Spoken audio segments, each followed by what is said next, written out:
It was a chaotic week 6 of the football season, and coming into week 7, there's a brand new number one at the top of the charts. It's the Tampa Bay Buccaneers leading the way in my power rankings going into week number 7. Behind them, the Indianapolis Colts.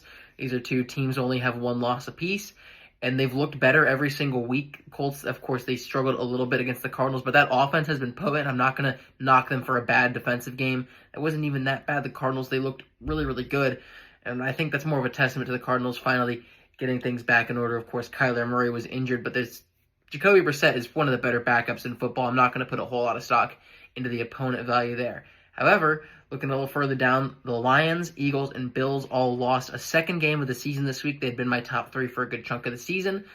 And now they drop. And the way I have them ranked is simply I think the Lions' worst loss is against a better opponent than the Bills' worst loss, who I think is against a better opponent than the Eagles' worst loss. The Eagles lost to the Giants. It was a short week Thursday night game. I get it. But that's a bad loss for them to have, and it's 2 pretty ugly-looking losses in a row. The Eagles have the long week now to get things ready going forward. It's going to be an uphill climb, but we saw them struggle early last year, and they ended up winning the Super Bowl. I have a lot of faith in that team to get it done.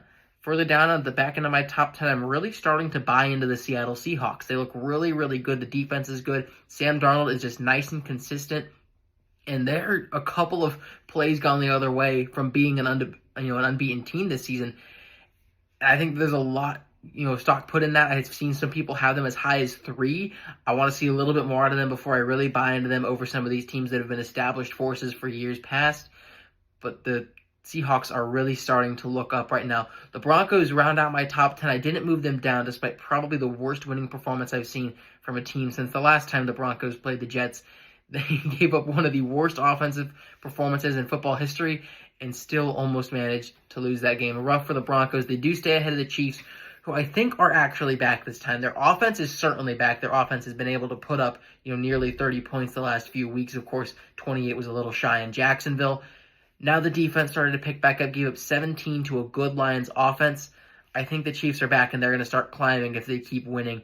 Guys that did not climb with wins, however, was pretty much the entire middle part of this rankings. The Falcons, the Patriots, the Steelers all collected wins this week, and a couple of those really would have been ones where I would have bumped them way up the rankings, but everyone else in the middle of the pack ended up winning. I actually moved 2 bye-week teams down, the Texans and the Vikings, just because they didn't play, and I needed to give some boost to teams that ended up winning this week.